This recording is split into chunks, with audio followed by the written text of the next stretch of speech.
Santa Fe SUV is one of the longest living Hyundai models, and has been a perennial sales leader for the Korean company. However, the popular family SUV has been struggling a bit of late due to the questionable facelift, and the onslaught of new competition, which has led to a question of whether or not there will even be another generation of Santa Fe, as the Hyundai Motor Group as a whole is preparing to go full electric within a decade.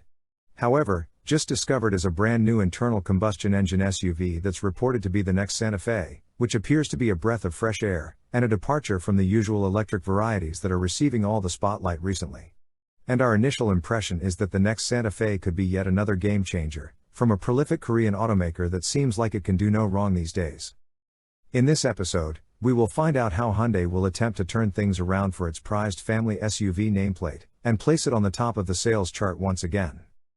So, before we go on, we'd highly appreciate your support by subscribing, and turning on the notification bell, if you haven't already.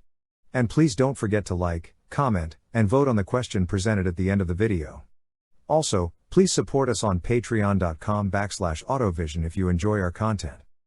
As we eagerly wait for the arrival of the electric phenom from Korea, namely the Kia EV9 and the production version of the Hyundai 7 concept, we often forget about the vehicles that have taken once lowly Korean automaker to the position that they rightly now claim, as one of the most innovative and progressive companies in the world, ranking fourth in sales globally to prove that the Hyundai Motor Group has truly come a long way from the days of ponies and Excels.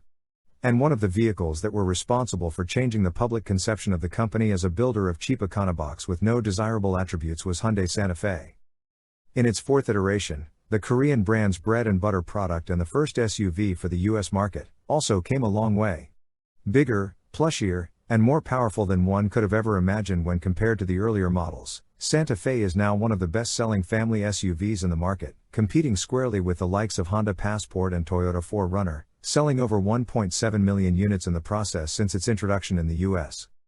However, Santa Fe has been losing its steam of late, due to its questionable redesign and strong competition, especially from the sibling Kia Sorento, which is now bigger with 7-passenger capacity and aesthetically more pleasing styling. Sorento has always played second fiddle to Santa Fe, but in Korea, the table has turned as Kia's interpretation of what a family SUV should be, outsold the original Santa Fe by nearly 3-folds to this year to date.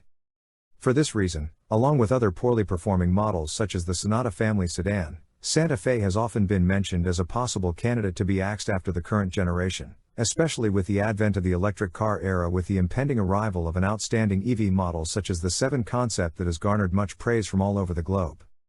However, due to the supply chain issue brought on by the pandemic, and the Russian invasion of Ukraine, which is hampering the development and production of the pure electric models, combined with the surge of demand for hybrid and plug-in hybrid vehicles, it appears that ICE models such as Santa Fe and Sonata are getting a second lease on life. We also have exciting news on the future of Sonata for the future episodes, so please stay tuned. As for the all-new 5th generation Santa Fe, Hyundai's strategy for digging it out of the hole seems to be giving it a complete transformation without maintaining any part of the previous model's design or heritage. According to the spy photos, the all-new Santa Fe appears to be a completely different car altogether, with its bold and angular new body that's actually more reminiscent of Kia's upcoming EV9 electric SUV, a complete departure from the sleek and urban look that the Santa Fe franchise has maintained for over 20 years since its inception. In fact, the all-new Santa Fe appears to be an SUV designed for the off-road that's ready to tackle any kind of terrain, rather than being the comfortable family hauler that it's been known for until now.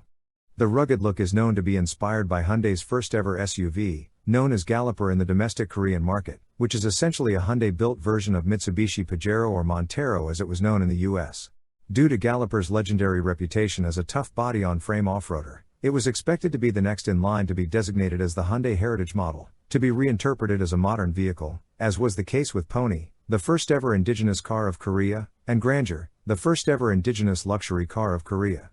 However, unlike the first 2 Heritage models that are just concept cars at this moment, it appears that Galloper is bypassing the Heritage concept stage and is going straight into production, after its absence in the market since 2004, but under a completely different nameplate, strangely.